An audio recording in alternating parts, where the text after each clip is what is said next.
Initiation into Hermetics by Franz Barden, Part 5, Step 5. The wise Archimedes once said, "Show me one point on the universe, and I shall move the earth."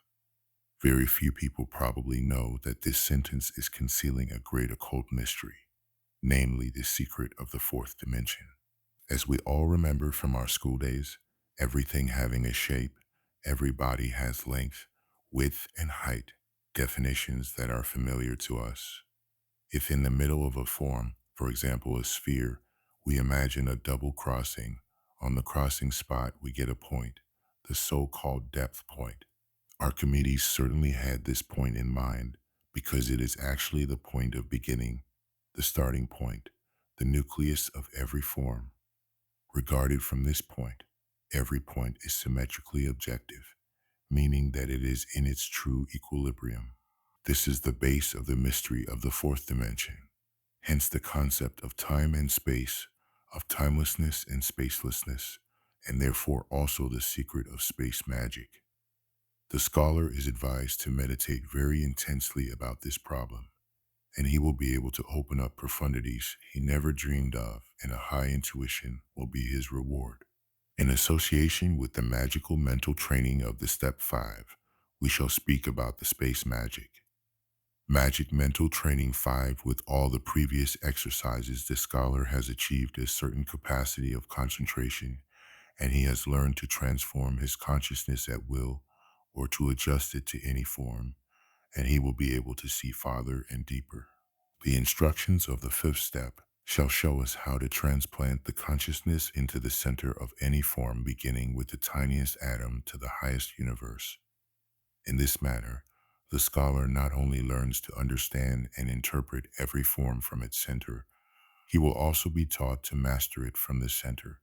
The faculties acquired by means of the following exercises are of a very great at any time.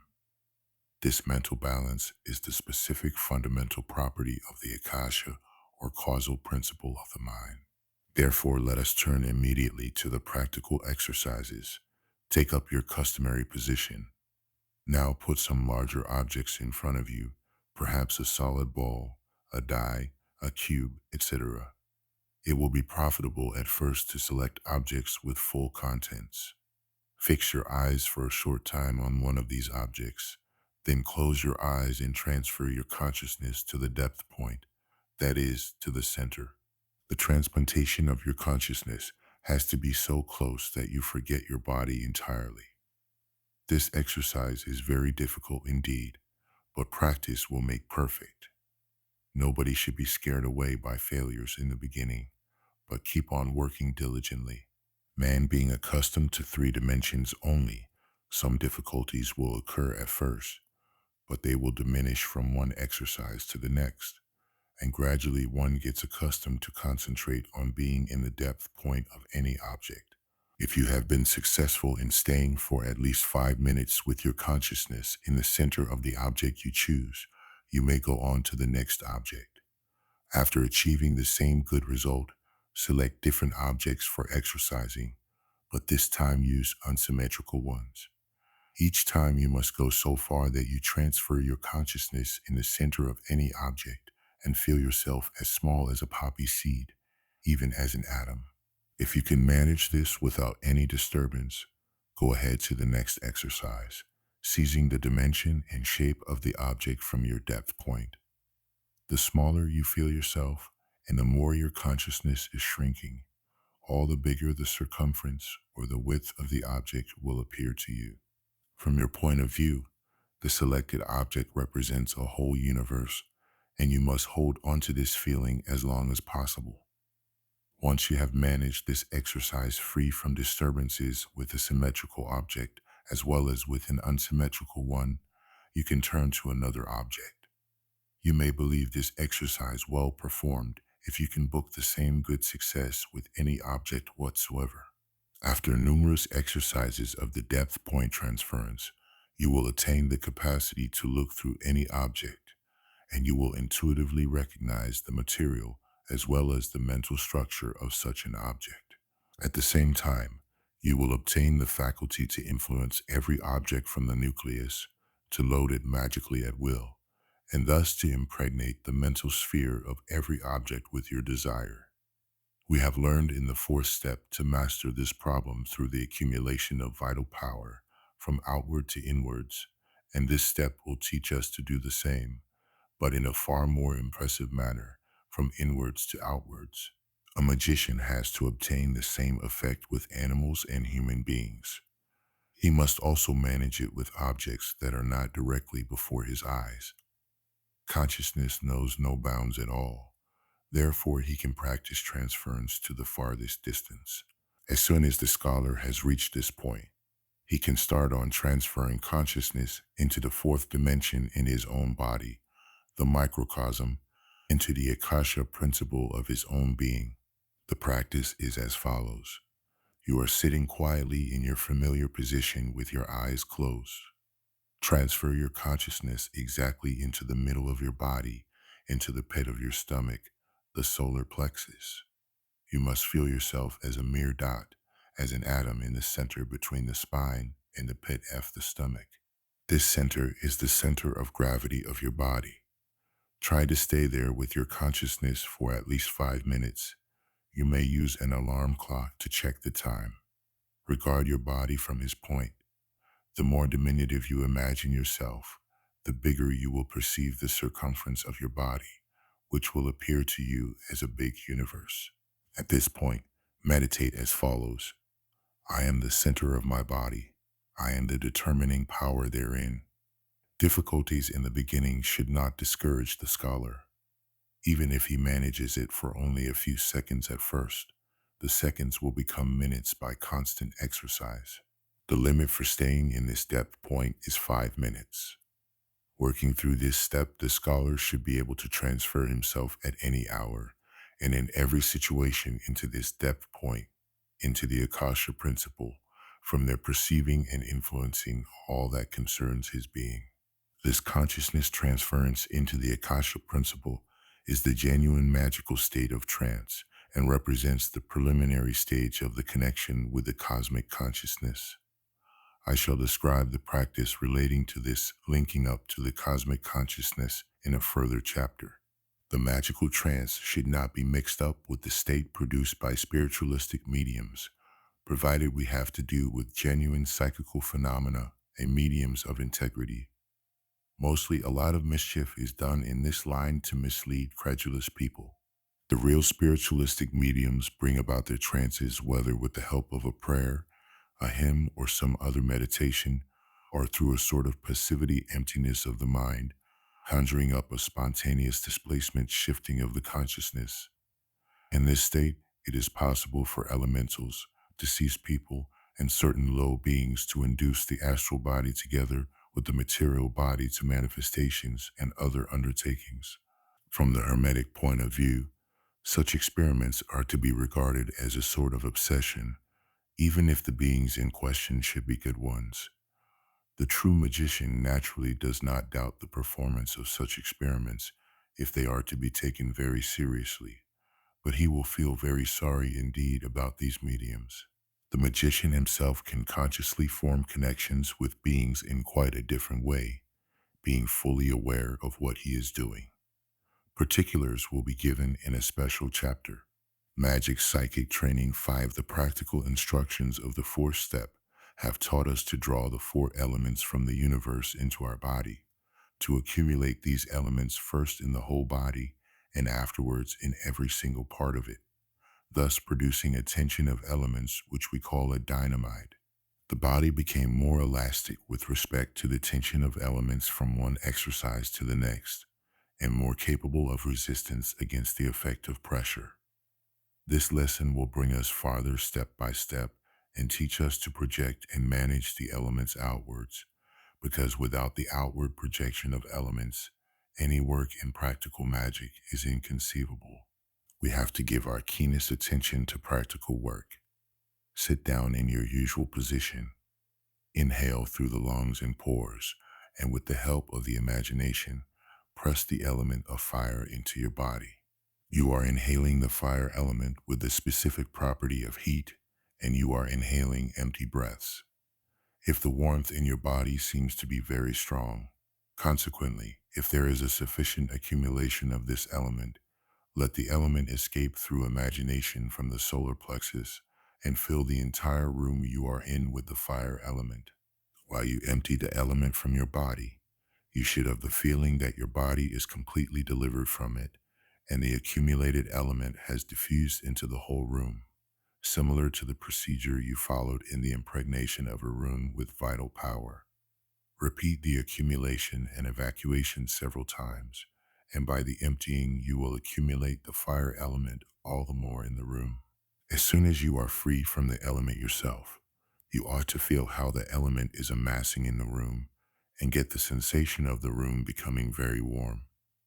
After some exercising, the warmth in the room will become a real matter of fact, and any person, magically trained or not, who enters this room is bound to feel the warmth. A thermometer will indicate how far we are capable of condensing our imagination with respect to the fire, so that a materially perceptible warmth can be produced in the room. The success of this exercise depends entirely on the willpower and the plastic imaginative faculty. It is not absolutely necessary in this step to bring about such an amount of physical warmth that it can be measured by a thermometer. But supposing the magician takes a keen interest in working in this more spectacular way, he can specialize in this problem with the help of these instructions. The genuine magician, however, will not be satisfied with such an insignificant phenomenon, and rather prefers to further his own development because he is firmly convinced that he can obtain much more as time goes on. The exercise of the outward projection of the element is fulfilled as soon as the magician can distinctly feel the warmth in the room. Once he has got so far, he has to set free and pour out the accumulated fire element into infinity, into the universe again, where it dissolves spherically in all directions. Once it has been loaded with it, the magician can now leave the room any time he likes without dissolving the element. He can also confine the element to the room for any period of time, just as he did before with the impregnation of a room. All the success depends on his imagination and willpower. On the other hand, it is not advisable to leave a room filled with a certain element for a very long time, because beings belonging to the element in question like to do their pranks in such an atmosphere, usually at the cost of the master. You will find more about this in the chapter concerning the work with element ghosts. Something different should be mentioned at this point. Supposing the magician does his exercise in the open air in unlimited space, he will have to apportion a certain space, no matter how big, for himself with the help of the imagination. There are no bounds for the imagination, neither here nor there. In the same way as the scholar did his exercises with the fire element, he has to work with the other three elements. After fire, he should take up the air, after that the water, and finally the earth. The termination of the exercises depends on the scholar's time and opportunities. He can deal with one element one day, with the next one the next day, and so on, or he can accumulate one element in the morning, the second at midday, the third in the evening, and the fourth element the next morning. Scholars who have plenty of time at their disposal and sufficient willpower can go through all four exercises by turns. These scholars will make enormous progress in mastering the elements. A scholar who controls all four elements in this direction may continue. The previous exercise has taught the magician how to accumulate the element inhaled through the solar plexus outwards in space.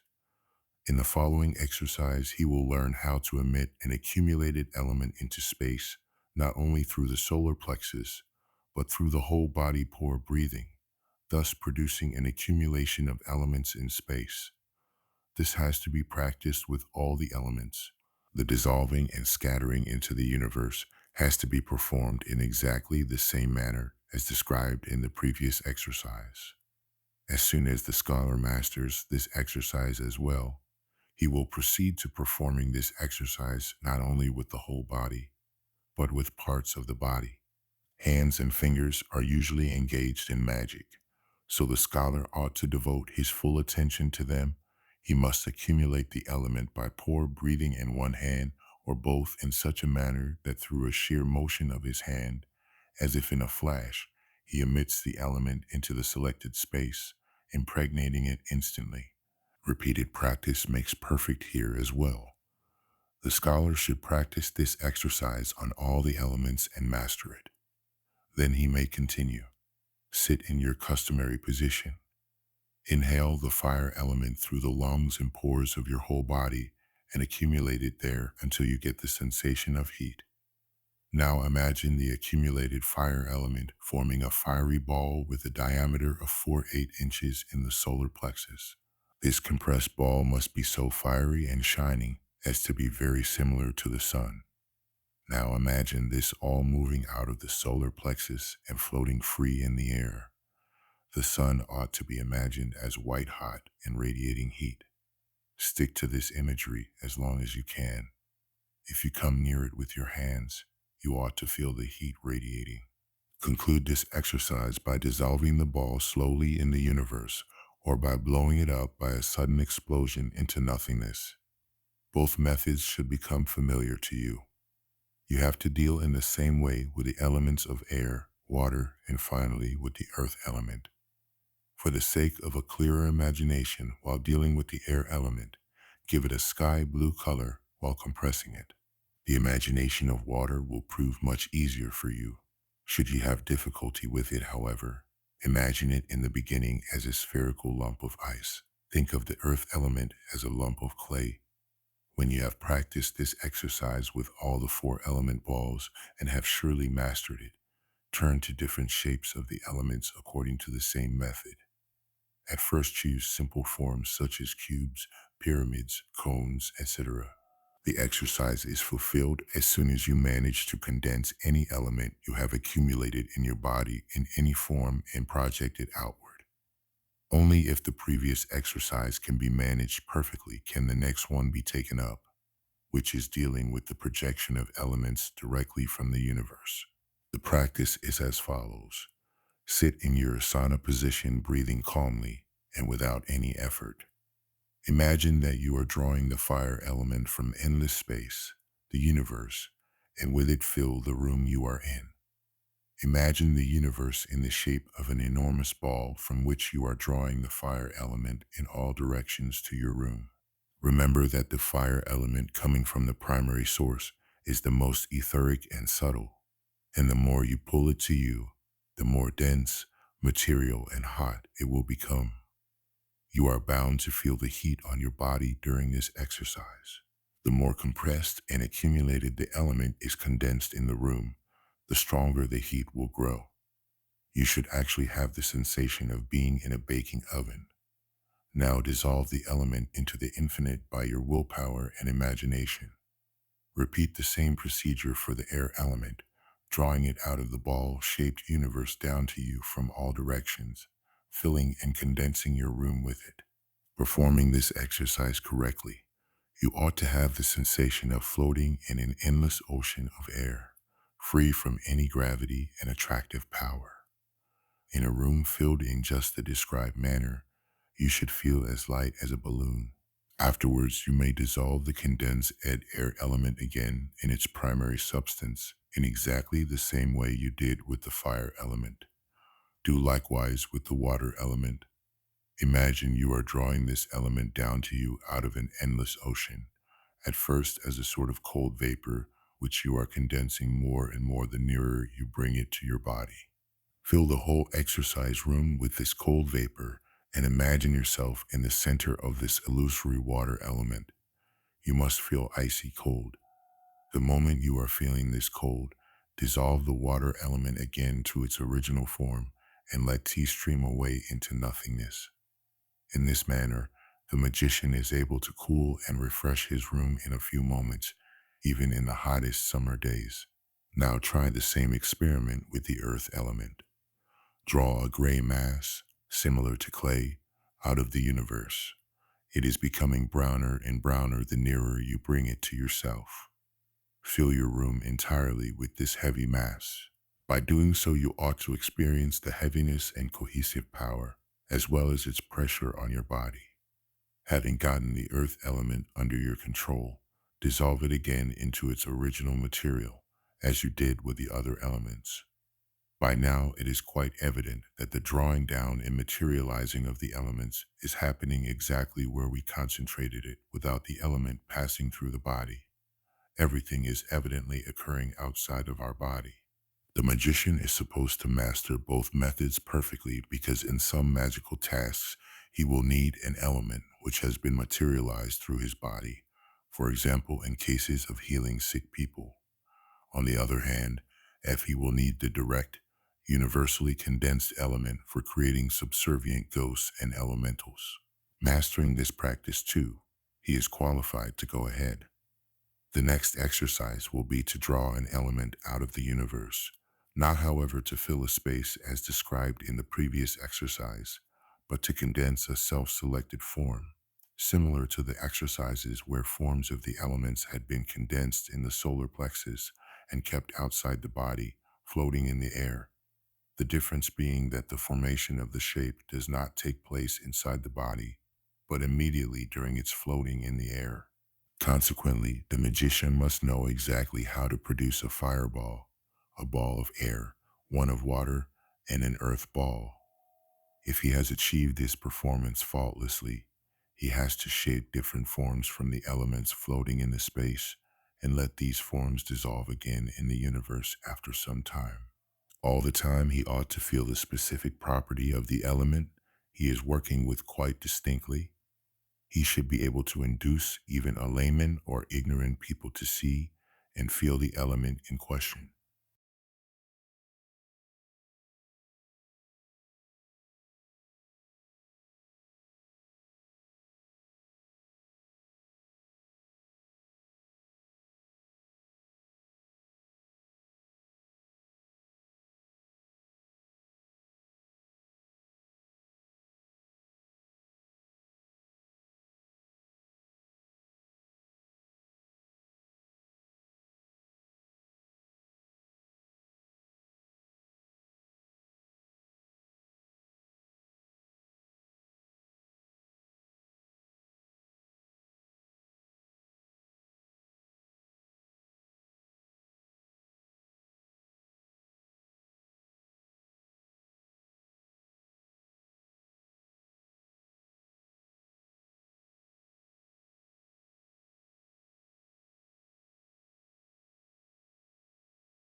On Earth, there was once a people who held the knowledge of the universe across space and time.